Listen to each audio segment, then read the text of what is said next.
بسم اللہ الرحمن الرحیم۔ ورحمۃ اللہ وبرکاتہ۔ عزیز طلبہ کرام، کیسے ہیں آپ؟ سب خیر و عافیت سے ہیں؟ آج سبق نمبر 56 میں ہم باب زکوٰۃ العروض، سامان تجارت کی زکوٰۃ کے احکامات پڑھتے ہیں۔ یعنی سونا چاندی کے علاوہ کوئی بھی چیز جس کو آپ فروخت کرنے کی نیت سے خریدتے ہیں کہ میں اس سے آگے نفع کماؤں گا اور کمائی کروں گا اس کے ذریعے سے، چاہے وہ زمین ہو، منقولی چیزیں ہوں یا غیر منقولی چیزیں ہوں، پلاٹ ہو، مکان ہو، بلڈنگ ہو، یا کوئی اور چیز ہو، دکان آپ نے ڈالی ہوئی ہے، مال آپ نے مارکیٹ سے اٹھایا ہے، آگے فروخت کرنے کی نیت ہے، کچھ بھی چیز ہو جو جس میں آپ کی نیت تجارت کی ہے، تو اس کے اوپر آپ کے اوپر زکوٰۃ لازم ہے۔ اب طریقہ یہ ہوگا کہ جب سال گزر جائے گا، خریدنے کے بعد آپ کے پاس اس مال کا سال گزر گیا، تو اس کی قیمت لگائیں گے، موجودہ قیمت فروخت، جس قیمت پر آپ اس کو فروخت کرنا چاہتے ہیں وہ قیمت لگائیں گے، اور وہ قیمت لگانے کے بعد آپ نے اس پورا مجموعی قیمت کو تقسیم 40 کر کے آپ نے اس کا 40 میں حصہ زکوٰۃ ادا کرنی ہے، یعنی 2.5% ہو جائے گا۔ تو یہ ہے سامان تجارت سے متعلق آج ہم پڑھیں گے، اور انشاءاللہ اس سے تفصیل سے جو بھی اس کے احکامات ہوں گے ان کو ہم دیکھتے ہیں قدوری کی عبارت کے ضمن میں۔ باب زکاة العروض۔ الزكاة واجبة في عروض التجارة كائنة ما كانت إذا بلغت قيمتها نصابا من الورق أو الذهب، يقومها بما هو أنفع للفقراء والمساكين منهما. وقال أبو يوسف رحمه الله: يقوم مما اشتراه به، فإن اشتراه بغير الثمن يقوم بالنقد الغالب في المصر. وقال محمد رحمه الله: بغالب النقد في المصر على كل حال. وإذا كان النصاب كاملا في طرفي الحول فنقصانه فيما بين ذلك لا يسقط الزكاة.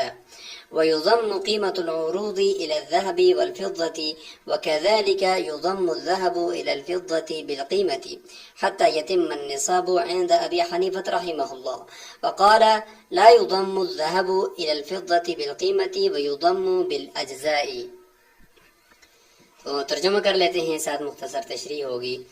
باب زکوٰۃ العروض، یہ باب سامانوں کی تجارت کے بارے میں ہے۔ تو سامان سے مطلقاً سامان مراد نہیں ہے، بلکہ سامان تجارت مراد ہے کہ جس کو خرید و فروخت اور اس میں تجارت کی نیت سے خریدا ہو۔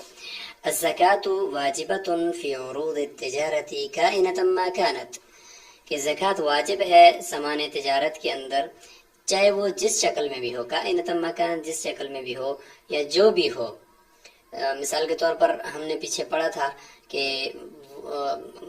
گدا ہے، خچر ہے، ان کے اندر زکوٰۃ نہیں ہے، تو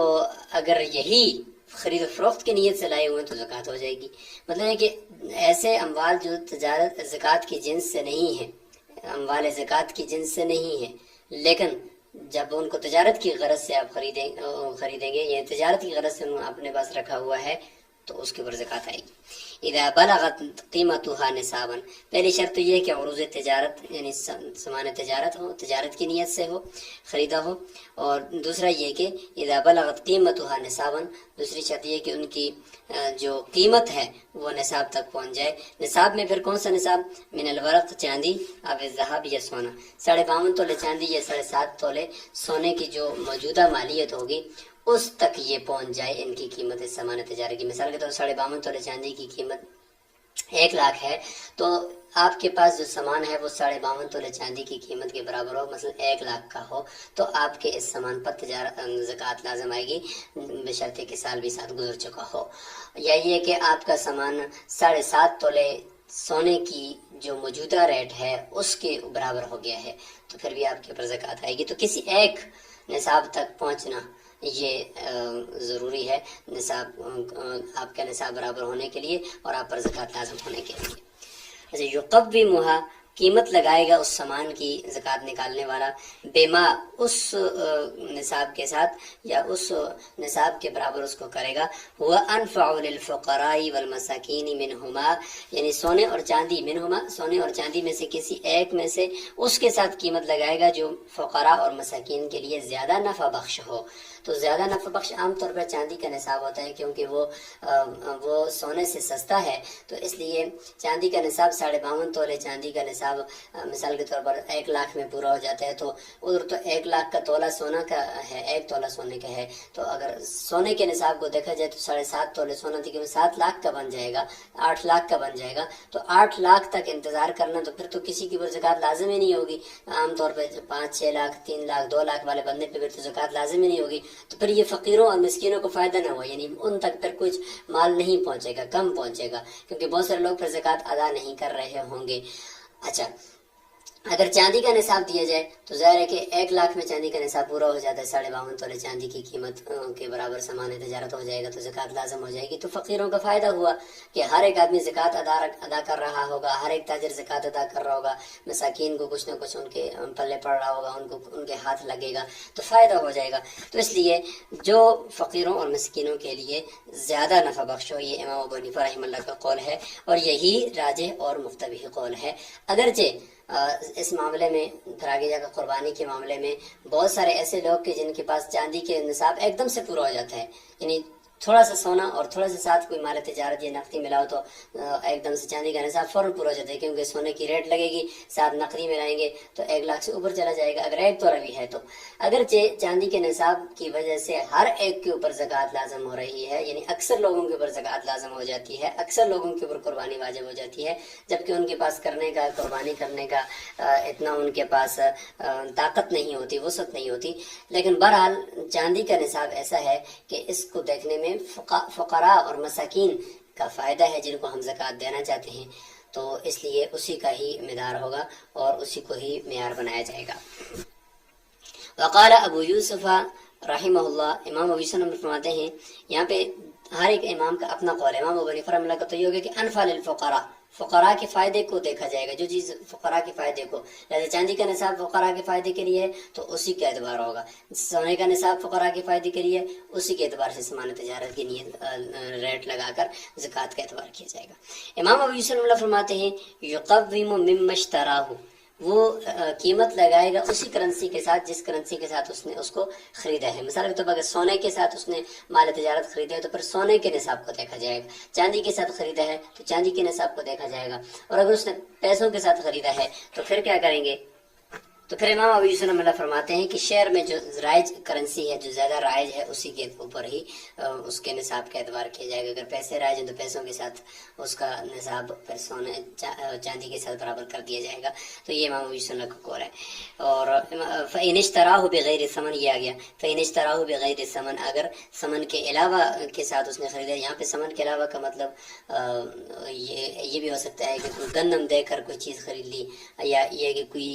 کرنسی کے علاوہ کوئی چیز دے کر خرید لی، کوئی جانور دے کر کوئی چیز خرید لی، تو پھر اس چیز کی جو ہم قیمت لگائیں گے تو پھر شہر میں جو غالب سکہ ہے اس وقت جو آپ دیکھ رہے ہیں کرنسی چل رہی ہے، تو اس اعتبار سے سونے کی چل رہی ہے تو سونے کے اعتبار سے، چاندی کے اعتبار سے یہ کرنسی یعنی پیسے کے اعتبار سے اس کے دیکھ کر پھر اس کے بعد ظاہر ہے کہ جب پیسے کے اعتبار سے ہم اس کی ریٹ لگائیں گے، موجودہ ریٹ سال گزرنے کے بعد جو سال کے آخر کی ریٹ ہوتی ہے وہ پھر اس کے بعد ظاہر ہے چاندی کا ہی نصاب دیکھا جائے گا یا سونے کے نصاب جو فقراء کے لیے زیادہ نفع بخش ہو۔ تو امام ابو یوسف کے قول کا خلاصہ یہ ہوا کہ شروع میں یہ دیکھیں گے کہ اگر سونے کے ساتھ چیز خریدی ہے تو پھر سونے کا نصاب دیکھا جائے گا کہ پھر 7.5 تولے سونے کے برابر اس کی قیمت بنتی ہے یا نہیں بنتی۔ چاندی کے ساتھ خریدی ہے تو پھر چاندی کے نصاب کو دیکھا جائے گا کہ 52.5 تولے چاندی کی قیمت کے برابر اس چیز کی قیمت بنتی ہے تو زکوٰۃ ہوگی، نہیں بنتی تو نہیں ہوگی، یہ مطلب ہے۔ اور اگر نہ سونے کے ساتھ خریدا نہ چاندی کے ساتھ خریدا ہے تو پھر جس چیز کے ساتھ خریدا ہے اس کے علاوہ پھر بعد میں دیکھیں گے کہ سال گزرنے کے بعد شہر میں رائج کون سی کرنسی ہے، تو جو شہر میں زیادہ رائج کرنسی ہے اسی کے ساتھ اس کی قیمت لگا کر چاندی یا سونے کے نصاب کے ساتھ اس کو کمپیریزن کر دیا جائے گا۔ یقوم بالنقد الغالب فی المصر، شہر کے اندر جو غالب کرنسی ہے اس کے ساتھ قیمت لگائی جائے گی۔ وقال محمد رحمہ اللہ، امام محمد رحمہ اللہ فرماتے ہیں کہ بغالب النقد فی المصری مصری علی کل حال، کہ ہر حال کے اندر شہر کے اندر جو غالب سکہ ہے اسی کے ساتھ ہی لگائی جائے گی، چاہے سونے کے ساتھ آپ نے خریدا ہو، چاندی کے ساتھ خریدا ہو، جدھر بھی، لیکن جو مارکیٹ کے اندر جو زیادہ رائج کرنسی ہے اسی کے ساتھ ہی اس آپ کا سامان تجارت اس کی قیمت قیمت لگائی جائے گی اور پھر آگے سونے اور اس کے چاندی کے نصاب کو دیکھا جائے گا. اگر خریدی سونے کے ساتھ تو پھر سونے کا نصاب، چاندی کے ساتھ خریدی تو پھر بھی سونے. یعنی امام محمد رحمۃ اللہ کے قول کا خلاصہ یہ ہے کہ شعر کے اندر جو غالب ہے، چاہے وہ سونا غالب ہے یا چاندی کی کرنسی غالب ہے، یعنی درم غالب ہے، دینار غالب ہے، یا کوئی روپیہ پیسہ غالب ہے، یعنی جو چیز زیادہ غالب چلتی ہے، زیادہ رائج آپ کی مارکیٹ میں چل رہی ہے، اسی کے ساتھ ہی آپ نے نصاب کو دیکھنا ہے کہ نصاب پورا ہوتا ہے. اگر سونے کے ساتھ ہو تو 7.5 تولے سونا، چاندی کے ساتھ ہو تو 52.5 تولے چاندی. اور اگر آپ نے پیسوں کی خریدی ہے یا کسی اور چیز کی خریدی ہے تو پھر بھی اس صورت میں دیکھیں گے کہ شہر میں جو رائج سکہ ہے اگر وہ پیسہ چل رہا ہے تو اسی کے ساتھ ہی نصاب کو دیکھا جائے گا. تو شہر کے غالب سکے کو ہر حال میں دیکھیں گے. وَإِذَا كَانَ النِّصَابُ كَامِلًا، یہاں سے آگے ایک اور مسئلہ شروع کر دیا کہ وَإِذَا كَانَ النِّصَابُ كَامِلًا فِي طَرَفَيِ الْحَوْلِ، کہ سال کے دونوں اطراف میں یعنی ابتدا میں اور انتہا میں نصاب کامل ہے، یعنی 52.5 تولے چاندی کا نصاب برابر ہے، تو فَنُقْصَانُهُ فِي مَا بَيْنَ ذَلِكَ، تو سال کے درمیان کے اندر نصاب کے اندر جو کمی ہے لا يسقط الزکاة، زکوٰۃ کو ساقط نہیں کرتی. سال کے شروع میں نصاب پورا ہوا، سال کے آخر میں دیکھا پھر نصاب پورا، تو درمیان میں ظاہر ہے تو اتنا تو ہو نہیں سکتا کہ ہر وقت اتنا ہی نصاب رہے، کمی بھی ہوگی زیادتی بھی ہوگی، اس کے اوپر شریعت نے مدار نہیں رکھا. شروع میں چونکہ جب زکوٰۃ واجب ہو رہی تھی اور آخر میں جب زکوٰۃ ادا کرے گا ان میں ضروری ہے. ہاں درمیان میں بالکل مال ختم نہ ہو جائے، بالکل مال ختم ہو جائے تو پھر تو زکوٰۃ ساقط ہو جائے گی. ہاں اگر مال موجود تھا درمیان میں صرف کم ہوا ہے پھر زیادہ ہو گیا، پھر تو تجارت میں تو ایسا ہوتا رہتا ہے نا کہ کبھی کمی آ جاتی ہے، کبھی مال بڑھ جاتا ہے، کبھی گھٹ جاتا ہے، تو ایسا تو ہوتا ہے. لیکن اس سے زکوٰۃ کے نصاب میں کوئی کمی نہیں آئے گی. ہاں سارا ختم نہ ہو جائے، سارا مکمل طور پر 1 روپے کا مال بھی نہیں رہا، جل گیا یا چوری ہو گیا، کچھ ہو گیا، تو پھر زکوٰۃ درمیان سے وہ نصاب کا جو سال ہے وہ کٹ جائے گا. اچھا وَيُضَمُّ قِيمَةُ الْعُرُوضِ إِلَى الذَّهَبِ وَالْفِضَّةِ، یہاں سے یہ فرماتے ہیں کہ آپ ایسا بھی کر سکتے ہیں کہ سامان تجارت آپ کے پاس بھی ہے، ساتھ آپ کے پاس کوئی سونا بھی ہے یا ساتھ چاندی بھی ہے، تو آپ اکٹھی زکوٰۃ ادا کرتے ہیں. تو اس صورت میں آپ نے سونے اور چاندی کی قیمت کے ساتھ، آپ نے سونے اور چاندی کے ساتھ سامان کی قیمت کو بھی ملا کر مجموعی رقم کی آپ نے زکوٰۃ نکالنی ہے. لہذا اس کا طریقہ یہ ہوگا کہ راجح قول جو ہے یہاں پر وہ امام ابو حنیفہ رحمہ اللہ کا ہے کہ سامان تجارت کی بھی قیمت لگائی جائے اور سونے چاندی کی بھی قیمت لگائی جائے، اور دونوں کو آپس میں ملا کر موجودہ اگر پیسوں کے اعتبار سے آپ مطلب دیکھ رہے ہیں تو سونے چاندی کی بھی قیمت لگائیں اور سامان تجارت بھی قیمت ملائیں، مجموعی جو رقم ہوگی اس کی آپ نے زکوٰۃ دینی ہے. اور اگر سونا کی شکل میں آپ زکوٰۃ دینا چاہتے ہیں، چاندی کی شکل میں زکوٰۃ دیتے ہیں، تو جتنا سامان تجارت ہے اس کی اتنے ہی سونے چاندی کے اعتبار سے قیمت لگا دیں اور پھر مجموعی سونے کی مجموعی چاندی کی آپ زکوٰۃ دے دیں. تو گوئے کہ سامان کو کی قیمت کو بھی آپ سونے چاندی کے ساتھ ملا کر اکٹھی زکوٰۃ بھی آپ دے سکتے ہیں. وَكَذَلِكَ، اور اسی طریقے سے يُضَمُّ الذَّهَبُ إِلَى الْفِضَّةِ بِالْقِيمَةِ، یعنی اس طریقے سے سونا بھی ہے آپ کے پاس، چاندی بھی ہے، تو سونے کو چاندی کے ساتھ ملا کر قیمت کے اعتبار سے امام ابو حنیفہ رحمہ اللہ فرماتے ہیں قیمت کے اعتبار سے آپ زکوٰۃ ادا کر سکتے ہیں. مثال کے طور پر کسی کے پاس 10 دینار سونا ہے اور ادھر اس کے پاس 5 دینار جو ہے وہ چاندی ہے، تو سونا اور چاندی کو آپس میں قیمت کے اعتبار سے ملائیں گے تو جتنی بھی رقم بنے گی اس اعتبار سے اس کو آپ نے اس پوری مجموعی رقم کی زکوٰۃ آپ نے ادا کرنی ہے، بشرط ہے کہ وہ چاندی یا سونے میں سے کسی ایک کے نصاب کو پہنچتی ہو.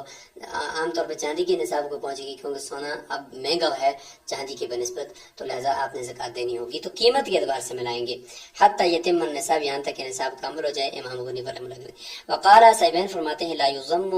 الذهب الا الفضة بالقیمة، سونے کو چاندی کے ساتھ قیمت کے اعتبار سے نہیں ملایا جائے گا. وہ فرماتے ہیں کہ اجزاء کے وہ یضم بالاجزاء، اجزاء کے اعتبار سے ملایا جائے گا. اجزاء کے اعتبار کے یہ کیا مطلب کہ صرف سونے اور چاندی کے وزن کو دیکھا جائے، قیمت کو نہ دیکھا جائے. سونا بھی ہے چاندی بھی ہے، لہذا 20 مثقال سونے پر زکوٰۃ ہے اور 200 درہم چاندی پر زکوٰۃ ہے. اگر ایک آدمی کے پاس کل 10 مثقال یہ سونا ہے، 10 مثقال سونا ہے اور ساتھ ہی ادھر 100 درہم ہے چاندی کے، تو وزن کے اعتبار سے اگر دیکھا جائے تو آدھا نصاب یہ ہے، 10 مثقال آدھا نصاب ہے نا سونے کا، اور 100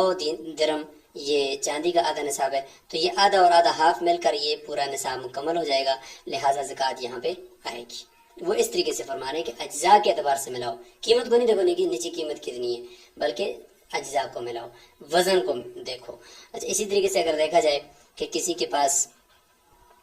15 مثقال یہ سونا ہے اور اس کے ساتھ ادھر اس کے پاس صرف 50 بلکہ ہم یہ کہہ دیتے ہیں کہ تقریباً 100 ہی کیا کر دیتے ہیں، پھر بھی 100 کر دیں، 100 درہم ہیں تو پھر بھی دیکھیں ادھر 100 درہم اپنے نصاب کا وہ آدھا ہے اور 15 مثقال اپنے نصاب کا آدھے سے بھی زیادہ ہے، تقریباً تیسرا حصہ ہے، 3 حصے ہیں، تو پھر بھی زکوٰۃ آئے گی۔ اگر کسی کے پاس 5 مثقال سونا ہے اور ادھر اس کے پاس 50 درہم ہیں تو یہ 5 مثقال جو سونا ہے یہ اپنے نصاب کا 1/4 ہے، کیونکہ 20 مثقال میں تو زکوٰۃ ہوتی ہے نا، 5 مثقال میں تو نہیں ہوتی، تو 5 مثقال سونا ہے اور ادھر سے 50 درہم سونا ہے، چاندی ہے، تو 50 درہم چاندی یہ بھی اپنے نصاب کا تقریباً 1/4 بنتا ہے، کیونکہ 200 درہم میں ہوتا ہے، تو ایک اس طرح بھی 1/4 ہے، اس طرح بھی 1/4، لہذا زکوٰۃ نہیں آئے گی کیونکہ نصاب کا عمل نہیں ہے۔ تو اجزاء کے اعتبار سے اس طریقے سے صاحبین فرماتے ہیں کہ ملائیں گے۔ اگرچہ یہاں پر بھی قول امام ابو حنیفہ رحمہ اللہ کا ہے کہ انفع للفقراء کو دیکھتے ہوئے سونے اور چاندی کی قیمت لگا کر قیمت کو آپس میں جمع کیا جائے گا اور پھر اس قیمت کا کمپیریزن کیا جائے گا چاندی کے نصاب کی طرف، چونکہ چاندی کا نصاب آج کل میں ایسا ہے کہ یہ فقراء کے لیے زیادہ فائدہ مند ہے کہ یہ ایک دم سے مکمل ہو جاتا ہے اور فقراء تک زکوٰۃ ہر ایک آدمی پہنچانے کی پھر کوشش کر سکتا ہے۔ تو یہ آپ کے سامنے آج سامان تجارت سے متعلق ہو گیا، اور خلاصہ یہی ہے کہ سامان تجارت آپ کے پاس چاہے جس شکل میں بھی ہو وہ آپ نے اس کی زکوٰۃ دینی ہے، سال گزر جائے اور تو لہٰذا آپ نے فقیروں کو دیکھ کر کہ ان کے لیے فائدے کے لیے کون سا نصاب ہے، سونے کا نصاب زیادہ فائدہ مند ہے یا چاندی کا، پھر آپ نے اس اپنے سامان تجارت کی قیمت لگا کر اس مجموعی قیمت کو سونے یا چاندی کے نصاب کے ساتھ دیکھنا ہے کہ پورا ہوتا ہے یا نہیں ہوتا، جب ہو رہا ہے تو آپ نے اس کی زکوٰۃ نکال دینی ہے۔ کچھ جدید مسائل کو بھی دیکھ لیتے ہیں۔ تو یہ کمپنی کے جو شیئرز ہوتے ہیں، کمپنی کے اندر حصص کا کاروبار جو ہے، سٹاک مارکیٹ کا کاروبار، انشاءاللہ آگے کتاب البیوع کے اندر ہم تفصیل سے ڈسکس کریں گے۔ یہاں پہ صرف اس کی زکوٰۃ کے متعلق ہم بات کرتے ہیں کہ کوئی آدمی اگر کسی کمپنی کی شیئرز خریدتا ہے تو اس میں بھی ظاہر ہے کہ وہ نفع کما رہا ہوتا ہے کہ کمپنی کے ساتھ وہ بزنس میں اشتراک کر رہا ہوتا ہے، حصہ دار بن جاتا ہے، پھر اس شیئرز کو آگے وہ خریدتا ہے، پھر آگے دوسروں پر فروخت کرتا ہے، تو اس میں شیئرز پر زکوٰۃ آئے گی یا نہیں آئے گی۔ تو اس میں پہلی صورت یہ ہے، 3 صورتیں ہم یہاں پہ ڈسکس کرتے ہیں کہ اگر کمپنی ایسی کہ وہ تجارت کرتی ہے، مثلا لوہا، کپڑا، سیمنٹ، الیکٹرانک سامان وغیرہ وہ چیزیں فروخت کرتی ہے، تو شیئرز پر بھی زکوٰۃ آئے گی، کیونکہ اس کے ذریعے سے آپ نفع کما رہے ہیں اور منافع کے اوپر زیادہ منافع بھی آ رہا ہے، تو یہ دونوں چیزیں ٹھیک ہیں، کیونکہ نیچے خود کمپنی بالفعل وہ کام کر رہی ہے، لہذا شیئرز کے اوپر بھی آئے گی زکوٰۃ اور اس کے نفع پر بھی آئے گی۔ اور دوسری صورت یہ ہے کہ کمپنی ایسی کمپنی کے شیئرز آپ نے خریدے ہوئے ہیں کہ جو تجارت نہیں کرتی ہے بلکہ محض کرایہ وغیرہ وصول کرتی ہے، مثلا ریلوے کمپنی ہے، بس کمپنی ہے، تو اس کے صرف شیئر کا جو منافع ہے اس کے اوپر زکوٰۃ آئے گی، خود شیئرز کے اوپر زکوٰۃ نہیں آئے گی، ظاہر نفع ملے گا تو تب اس کے زکوٰۃ ہے۔ اور تیسرا یہ کہ شیئرز ایسی کمپنی کے ہیں جو خام مال خرید کر سامان اور چیزیں تیار کرتی ہے، اس میں چیزیں تیار ہوتی ہیں اور پھر اس کے بعد وہ فروخت کرتی ہے، تو اس میں شیئرز اور منافع دونوں پر زکوٰۃ آئے گی۔ بعض لمیٹڈ کمپنیاں ہوتی ہیں کہ بہت سارے لوگ پرائیویٹ مل کر وہ پرائیویٹ کمپنیاں، ان کے اندر ان کا اشتراک ہوتا ہے، چیزیں ان کا کاروبار، ان کا پیسہ مشترک ہوتا ہے، تو ظاہر ہے کہ وہ جو مشترک پیسہ ہے تو وہ کسی ایک شخص کے پاس نہیں ہے، کیونکہ نصاب چاندی کا جب نصاب مکمل ہوگا تو وہ ایک شخص کے پاس اس کا نصاب الگ سے دیکھا جاتا ہے، لہٰذا اگر کسی دو تھوڑے تھوڑے پیسے مل کر وہ ایک کمپنی کے پاس اتنا ہو گیا کہ وہ نصاب سے زیادہ ہو گئی ہے، لیکن اگر ہر ایک الگ الگ ملکیت دیکھی جائے تو وہ نصاب کو نہیں پہنچتی، تو ہر ایک کی الگ الگ حیثیت کو دیکھا جائے گا کہ اگر کسی کی الگ رقم اتنی ہے جو کمپنی کو اس نے جو دی ہوئی ہے اور اس نے پیسے کاروبار میں لگائی ہوئی ہے اور وہ زکوٰۃ کے نصاب تک پہنچتی ہے تو وہ زکوٰۃ ادا کرے گا، ورنہ نہیں کرے گا۔ مجموعی طور پر جو کمپنی کا جو ہے مال، اس کے اوپر یا اس کے جو اس کے پاس جو پیسہ پڑا ہوا ہے اس کے اوپر زکوٰۃ نہیں ہے، ہر ایک شریک کے الگ مال کو دیکھا جائے گا۔ تجارتی پلاٹ سے متعلق بات ہو گئی ہے کہ ایسا پلاٹ جس کے اندر یہ ایک شرط تو یہ ہے کہ آپ نے خریدتے وقت آپ کی نیت یہ ہو کہ میں اس کو آگے بیچ کر پیسے کماؤں گا، یہ نیت ہو، اور وہ نیت اب تک برقرار ہو، یعنی ابھی تک آپ کی نیت اس میں چینج نہیں ہوئی، وہ نیت برقرار ہی ہو، تو ایسا پلاٹ یہ تجارتی پلاٹ کراتا ہے. اور جب اس پہ سال گزر جائے گا تو اس کی مالیت کو آپ نے سونے چاندی کی میں سے کسی ایک کے نصاب کے ساتھ ملا کر، یعنی ملانے کا مطلب کہ دیکھنا ہے کہ چاندی کے نصاب اس وقت مجموعی ریٹ چاندی کے 52 تولے چاندی کی کتنی ہے. ادھر سے اس پلاٹ کی ریٹ لگائیں گے کہ اگر 52 تولے چاندی کی قیمت کو پہنچ رہا ہے یا اس سے بڑھ رہا ہے تو آپ پہ زکوٰۃ آئے گی. یہ کچھ بطور مثال کے ہم مثالیں آپ کو دے رہے ہیں، باقی زکوٰۃ کے تو بہت سارے احکامات ہیں، تو کچھ مسائل جو جدید آپ کے سامنے آ رہے ہیں تو ان کو آپ بطور مثال کے لے لیں، ان کو پھر دوسری جگہوں پہ آپ فٹ کر سکتے ہیں. مرغی فارم ہے تو اس فارم میں، پولٹری فارم کے اندر بعض مرغیاں تو ایسی ہوتی ہیں کہ جو صرف انڈے دینے کے لیے آپ نے رکھی ہوئی ہیں، اور آپ مرغیوں کو فروخت نہیں کر رہے، ان کا بزنس نہیں کر رہے، آپ صرف ان کے انڈوں کا کر رہے ہیں، تو پھر مرغیوں کے اوپر زکوٰۃ نہیں آئے گی، کیونکہ وہ آپ کا مال تجارت نہیں ہے. انڈوں کی جو مالیت ہے وہ اگر 52 تولے چاندی کو پہنچتی ہے اور سال اس پہ گزر جاتا ہے تو اس پہ زکوٰۃ آئے گی. اور اگر مرغیوں کا فارم ایسا ہے کہ آپ نے مرغیاں ہی فروخت کرنی ہیں تو پھر مرغیوں کی مالیت پہ بھی زکوٰۃ آئے گی سال گزرنے کے بعد. اچھا، پریس میں چھپائی کے لیے رکھی ہوئی جو روشنائی ہوتی ہے اس پر بھی زکوٰۃ آئے گی. اس کی وجہ یہ ہے کہ زکوٰۃ کا تعلق ایسی چیزوں کے ساتھ ہے، یعنی کمپنی میں بعض چیزیں یا مارکیٹ میں جو فیکٹری میں بعض چیزیں ایسی ہوتی ہیں کہ جن کا اثر نہیں ہوتا، یعنی وہ بالکل ختم ہو جاتی ہیں، بالکل استعمال ہوئی اور وہ ختم ہوگی. جیسے کہ مطلب آپ سمجھ لیں کہ کوئی صابن وغیرہ یا کوئی ایسی چیز ہے کہ استعمال ہوئی اور وہ ختم ہوگی، اس پہ بھی زکوٰۃ نہیں آئے گی، کیونکہ وہ استعمال ہوگی، آپ سے ختم ہوگی، نکل گئی ہے. اور بعض چیزیں ایسی ہوتی ہیں کہ وہ استعمال کے بعد باقی رہتی ہیں، جیسے کہ دیکھیں فیکٹری کی جو مشینری ہے وہ ساری واپس رہتی ہے، اس کو وہ وہاں پہ موجود ہے. اور بعض چیزیں ایسی ہیں کہ جو یعنی نہ وہ موجود ہوتی ہیں من کل وجہ اور نہ من کل وجہ وہ ختم ہوتی ہیں. جیسے کہ کلرز ہیں، پینٹ ہے، کلر ہے کمپنیوں کا کہ وہ موجود رہتا ہے. اس طریقے سے یہ لکھائی کی روشنائی ہے تو اگرچہ ایک طرف سے تو وہ خرچ ہو گئی ہے، اب آپ کے پاس وہ واپس نہیں آ سکتی، لیکن دوسری طرف اس کا اثر باقی ہے، اس کا کلر کا اثر نظر آ رہا ہے، روشنائی کا اثر نظر آ رہا ہے. تو اس طرح کی جو چیز ہو کہ جس کا اثر باقی رہے اور وہ من کل وجہ وہ خرچ بھی ہو جائے اور اس کا اثر بھی باقی رہے، اس کے اوپر زکوٰۃ آئے گی. چاہے وہ روشنائی ہو یا فیکٹری کے اندر کوئی اور چیزیں ہوں، ان کو آپ دیکھ سکتے ہیں کہ من کل وجہ آپ کے پاس باقی بھی نہیں ہے، من کل وجہ بالکل ختم بھی نہیں ہوئی، بلکہ کچھ نہ کچھ اس کا اثر آپ کو دکھائی دے رہا ہے پروڈکٹ کے اندر، تو اس خام مال کے اوپر بھی آپ کو زکوٰۃ دینی ہوگی. اسی طرح فارموں میں بہت بڑی تعداد میں مرغیوں یا مچھلی فارموں کے اندر خوراک ان کی جو ہوتی ہے وہ استعمال کرنے کے لیے پورا سال کے لیے وہ سٹاک کر دی جاتی ہے تاکہ وہ وقتاً فوقتاً ضرورت پڑے اس کی. تو وہ جو خوراک سٹاک کی ہے ان کے لیے، تو کیا اس خوراک پہ زکوٰۃ آئے گی؟ تو وہ بھی اسی اصول کے تحت آئے گا کہ جو چیز فیکٹری کے اندر یا آگے آپ کی دکان کے اندر جو آپ کام کر رہے ہیں، چیزیں تیار کر رہے ہیں، تو اس دوران جو چیز آپ کی بالکل ختم ہو جاتی ہے اور اس کا اثر بھی ختم ہو جاتا ہے تو اس پہ زکوٰۃ نہیں آئے گی. تو یہ خوراک بھی ایسی ہے کہ وہ ختم ہو جاتی ہے اور وہ آپ کے پاس باقی نہیں رہتی، اس وجہ سے اس کے اوپر بھی زکوٰۃ نہیں آئے گی. تو یہ کچھ مسائل تھے آپ کے سامنے ڈسکس ہوئے، کچھ جدید مسائل. تو یہ سارا ایسا نہیں ہے کہ ان سب کا استیعاب ہو گیا، کچھ مثالیں ہیں، آپ مزید ان کے اوپر ریسرچ کریں، دیکھیں اور جدید مسائل کو پڑھیں. نیچے اسی کتاب کے حاشیے کو پڑھیں تو انشاءاللہ بہت ساری چیزیں آپ کے سامنے واضح ہو جائیں گی. آج ہم نے سامان تجارت کی زکوٰۃ سے متعلق پڑھا ہے. خلاصہ یہ ہے کہ اس سامان تجارت جس قسم کا بھی ہو، جس شکل میں بھی ہو، آپ نے اس کی قیمت لگانی ہے، موجودہ قیمت، یعنی جس وقت آپ زکوٰۃ دے رہے ہیں، اور اس کی قیمت کو دیکھیں گے کہ سونے اور چاندی کی قیمت یعنی نصاب کا جو برابر ہے پہنچتا ہے یا نہیں پہنچتا. اگر 52 تولے چاندی کے نصاب کو وہ پہنچ رہا ہے تو اس مجموعی قیمت یعنی سامان کی جو قیمت آپ نے لگائی ہے اس کے کی آپ نے زکوٰۃ دینی ہے، اور اس کو مجموعے کو آپ نے 40 پر تقسیم کر کے جو جواب آئے گا وہ آپ کا مال زکوٰۃ ہوگا، وہ آپ نے اللہ کے راستے میں کسی فقیر یا مسکین کو دینا ہے. السلام علیکم ورحمۃ اللہ وبرکاتہ.